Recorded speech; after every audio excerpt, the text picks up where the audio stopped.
देखिए, आज ये नया चैप्टर आपका भक्ति स्टार्ट कर रहे हैं। इसे रीतिकाल के प्रमुख कवि बिहारी लाल जी ने लिखा है। वह कहते हैं कि मेरी भव बाधा हरो राधा नागरी सोई, कि हे चतुर राधा, यह भी श्री कृष्ण के ही उपासक हैं, तो राधा को प्रतीक मान करके कहते हैं कि हे चतुर राधा, तुम मेरे सांसारिक कष्टों को दूर करो। हरो मतलब कि दूर करो। जा तन की झाई परय श्याम हरित दुति होई,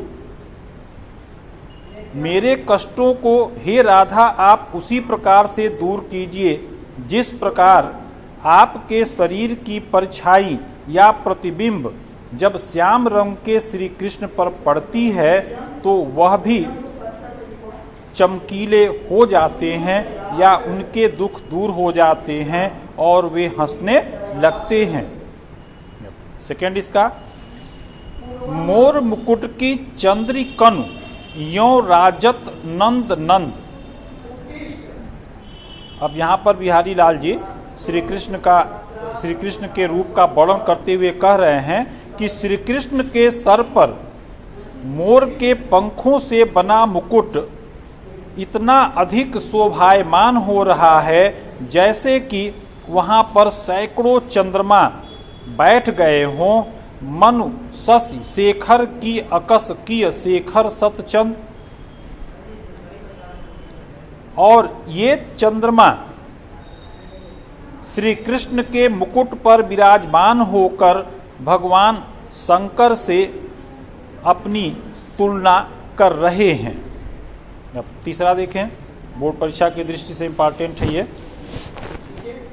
कि सोहत ओढ़े पीतु पटु श्याम सलौने गात।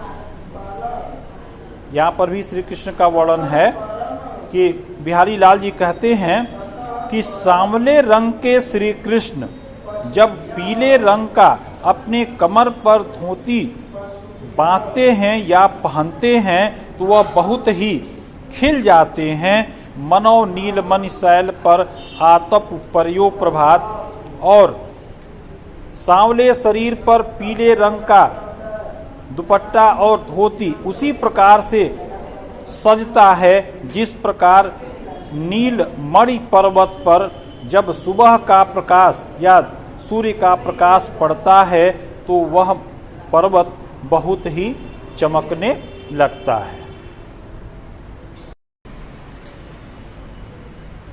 कविवर बिहारी कहते हैं, अधर धरत हरिकै परत ओठ डीठ पट ज्योति, हरित बांस की बांसुरी इंद्रधनुष रंग होती। बिहारी कहते हैं कि श्री कृष्ण अपने रक्त वर्ण वाले होठों पर जब हरे रंग की बांसुरी रखते हैं तो वह उनकी दृष्टि के श्वेत रंग, वस्त्रों के पीले रंग और शरीर के सांवले रंग का होने के चलते इंद्रधनुष जैसी दिखती है। ठीक। अगला, या अनुरागी चित्त की गति समझे नहीं कोई, ज्यों ज्यों बूढ़े श्याम रंग त्यों त्यों उजलू होई। बिहारी कह रहे हैं इस मन की गति को कोई समझ नहीं पाता है और जब तक आप ईश्वर से मन से अपने हृदय से प्रेम नहीं करते हैं तो वह आपको प्राप्त नहीं होता है। उसका उदाहरण देते हुए कहते हैं कि ज्यों ज्यों बूढ़े श्याम रंग त्यों त्यों उजलू होई। यह कहा जाता है कि अगर काले रंग में कोई भी वस्तु डुबोई जाती है तो वह वस्तु भी काली हो जाती है, लेकिन सच्चे मन से अपने श्री कृष्ण से जब हम स्नेह करते हैं तो सांवले रंग के श्री कृष्ण के मन में हम समाते जाते हैं तो हमारा मन प्रकाशित होता जाता है। अगला, तो लघु या मन सदन मैं हरि आवे किह बाट, विकट जटे जौ लघु निपट खूंटे न कपट कपाट।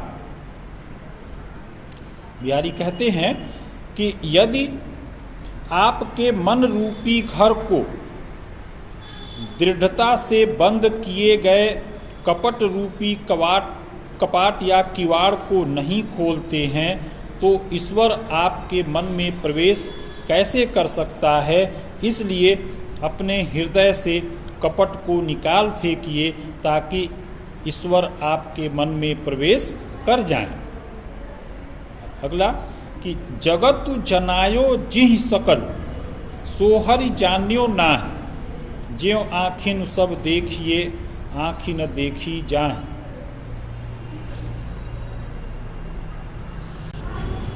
बिहारी कहते हैं कि जगत जनायो जिह सकल सोहरि जान्यो नाहि।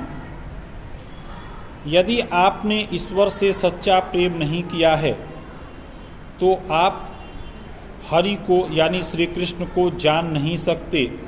तो आप प्रयास करें कि आप जिस ईश्वर से या जिस श्री कृष्ण से प्रेम करते हैं उसको जानने की भी कोशिश करें। ज्यों आँखन सब देखिए आँख न देखी जाए। अब ऐसा न हो कि जैसे आँखें सबको देखती हैं लेकिन आँख अपने को नहीं देख पाती है। ये इम्पॉर्टेंट है। जप माला छापा तिलक सरय न एको काम, जप करने, माला जपने और चंदन का तिलक लगाने से कोई कार्य पूर्ण नहीं होता है। मन कांचे नाचे वृथा साचय राचे राम। ईश्वर तो केवल सच्चे मन की भक्ति से ही प्रसन्न होते हैं। अतः सच्चे मन से श्री कृष्ण या राम की उपासना कर लीजिए तो वह आपको प्राप्त हो जाएंगे और आपके सारे कार्य पूरे हो जाएंगे।